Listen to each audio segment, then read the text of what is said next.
అందరికీ ఒక చిన్న వినపండి. ప్రాబ్లం సార్ ఇది, దయచేసి వినండి. ఒక్క నిమిషం మాట్లాడతారు.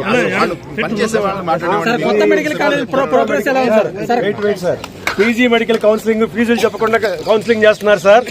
సార్ అదంతా కూడా మీడియా వాళ్ళు కొంచెం సహకరించాలి. పీజీ మెడికల్ కౌన్సిలింగ్ ఫీజులు ఏమి చెప్పకుండా కౌన్సిలింగ్ స్టార్ట్ చేస్తున్నారు.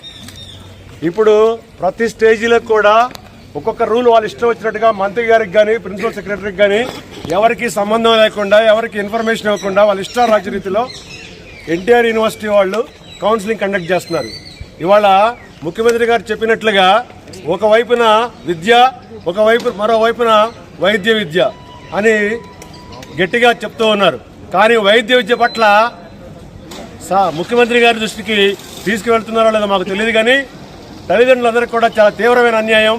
పిల్లల్ని మనోవేదన చేస్తూ సూసైడ్ చేసేటువంటి పరిస్థితిని కౌన్సిలింగ్ నడిపిస్తూ ఉన్నారు.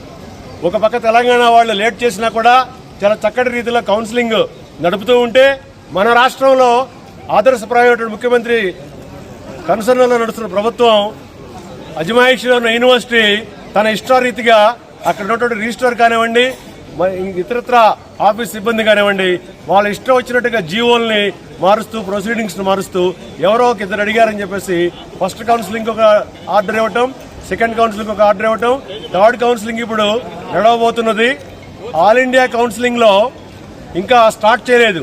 వాళ్ళు ఆల్ ఇండియా కౌన్సిలింగ్ అయిపోయిన తర్వాత మూడో రౌండ్ ని మన స్టేట్ లో థర్డ్ కౌన్సిలింగ్ స్టార్ట్ చేయాలి. అది చేయకుండానే ఫ్రీ ఎగ్జిట్ అని చెప్పేసి ఒకటి ఉంటుంది.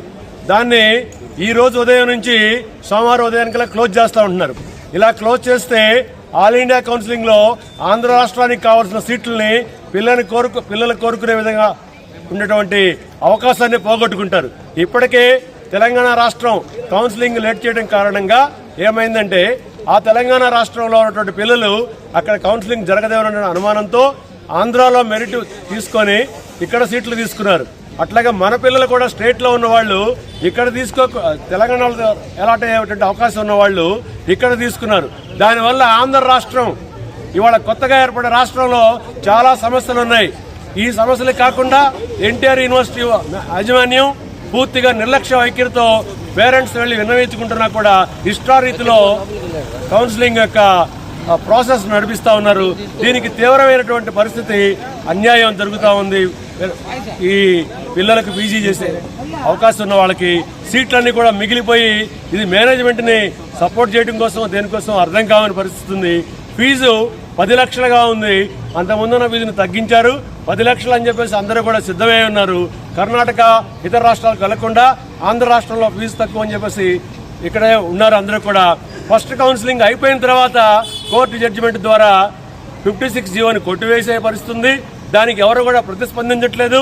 ఇలా అగమ్యగోచరంగా కౌన్సిలింగ్ నడుస్తూ ఉంటే తల్లిదండ్రులు అలాగే పిల్లల యొక్క పరిస్థితి ఏంటి? ఈ పీజీ కౌన్సిలింగ్ యొక్క వ్యవహారాన్ని ముఖ్యమంత్రి గారు తమ హృదయంతో పరిశీలించి ఇమీడియట్ గా ఎన్టీఆర్ యూనివర్సిటీ వారికి సరైనటువంటి మార్గదర్శకాలు ఇవ్వాల్సిందిగా కోరుకుంటూ ప్రార్థిస్తున్నాను. నా పేరు రఘుబాబు అండి. మా పాప కూడా పీజీ ఆస్పిరెంట్. ఈమె థర్డ్ కౌన్సిలింగ్ లోకి వెళ్ళాలి. ఈమెకి సీక్యూలో అలాట్ అయింది సీటు. సీక్యూలో అలాట్ అయిన వాడు ఓన్లీ సీక్యూలో అప్గ్రేడేషన్కి వెళ్ళాలట, మేనేజ్మెంట్కి వెళ్ళడానికి లేదట. వాడికి బ్రాంచ్ ఇష్టమే, ఆయన బ్రాంచ్ కోసం వెళ్ళొచ్చు. కానీ అదే ఎంక్యూలో అలాట్ అయిన వాడు సీక్యూకి వెళ్ళొచ్చట, ఎంక్యూకి వెళ్ళొచ్చట. ఇతనికి ఉన్న న్యాయం వాళ్ళకి కూడా ఉండాలి కదా. లేదంటే బ్లాక్ చేయాలంటారు. బ్లాక్ చేయాలంటే సెకండ్ కౌన్సిలింగ్ బ్లాక్ చేస్తే చాలా మంది మెరిట్ స్టూడెంట్స్ ఏం చేశారంటే, వాళ్ళకున్న అవకాశాన్ని జీవోలో ఉన్న లోపాలను ఆధారం చేసుకుని ఒక్కొక్కరు 4 సీట్లు ఆపుకున్నారు. ఇప్పుడు రేపు రొద్దున ఈ అమ్మాయి కంటే కూడా మెరిట్ లేని వాళ్ళు సీట్లు మిగిలే ప్రమాదం ఉన్నందువల్ల ఈమె కంటే తక్కువ ర్యాంక్ వచ్చిన వాళ్ళు, అంటే తక్కువ మెరిట్ ఉన్న వాళ్ళు మంచి బ్రాంచ్లో చేరే అవకాశం ఉంది. ఇలాంటి పిల్లలు అన్యాయం అయ్యే ప్రమాదం ఉంది. కాబట్టి మీడియా వాళ్ళు దీన్ని ఫోకస్ చేసి పిల్లల యొక్క భవిష్యత్తుని, ముఖ్యంగా దేశానికి వెన్నెముకమైన వైద్య విద్యార్థుల్ని భవిష్యత్తుని కాపాడవలసిందిగా ప్రార్థిస్తూ ఉన్నాను. ఎక్కడి నుంచి వచ్చారు సార్ మీరు? గుంటూరు.